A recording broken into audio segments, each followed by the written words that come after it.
Hi guys! Welcome back sa YouTube channel ko.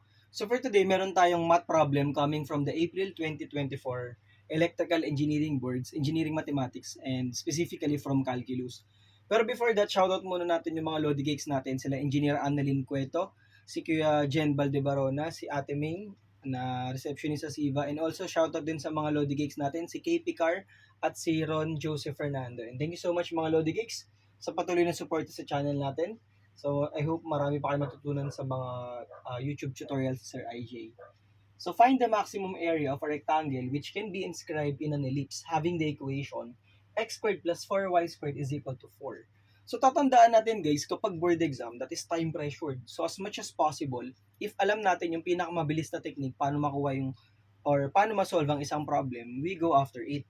Although this can be solved using the calculus, medyo mahaba lang siya, pero ang ituturo na ni Sir IJ sa inyo, yung pinaka-quick approach. So tandaan natin na ang area ng largest rectangle that can be inscribed in an ellipse is equal to 2AB.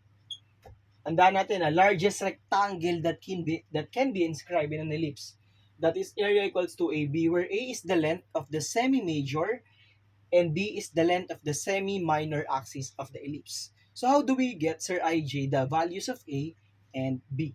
So, additional lang din na ang area ng ellipse, guys, tandaan nyo lang po, ang area ng ellipse is equal to pi AB.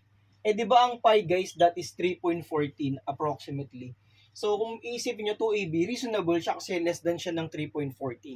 So, 2AB, so, ibig sabihin, siya yung pinakamalaking rectangle na nasa loob ng ellipse natin. So, how do we get the values of A and B? So, we will just convert the given equation into its standard form. So, we have x squared plus 4y squared is equal to 4. So, converting this to standard form means that the right side of the equation must be equal to 1. So, what we will do is we will divide both sides of the equation by 4. So, dividing this by 4 and this one by 4. And then, separate natin yung sa left side. So, we have x squared over 4 plus y squared over 1 equals 1. And then, kasi itong mga to guys, this is the A squared and the B squared. Depende kung ano yung mas malaki. Let's just recall na ang pinakamalaking side or part ng ellipse natin is the major axis. So, ibig sabihin, ito pala is yung mas malaking denominator will correspond to the square of the length of the semi-major axis. So, we will just rewrite this as x squared over 2 squared plus y squared over 1 squared is equal to 1. Alam natin na ang pinakamalaki niya is A. So, we have A equals 2 and yung B natin is equal to 1. So, ano na mangyari dyan, Sir IJ? So, the area of the largest rectangle that can be inscribed in an ellipse will be equal to, in the given ellipse is equal to 2AB. So, that is 2 times 2 times 1. So, the final answer will be 4 square units. So, yan na yung pinaka-shortcut niya mga Lodi Cakes. If gamitan ng calculus, medyo mahaba lang. So, yun nga sinasabi ko, sa board exam, dapat alam natin yung mas mabilis na paraan. Pero pwede nyong gamitan to ng classical, kaya lang medyo time-consuming lang.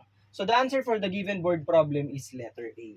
So, if guys, meron kayong questions or clarifications, wag po kayo mahiya mag-comment sa comment section. And maraming salamat sa mga hindi nagsawang sumuporta sa channel natin, and sana mas marami pa kayo matutunan sa mga past, present, and also future tutorial videos sa Sir IJ. And God bless us always mga Lodi Cakes. Bye-bye!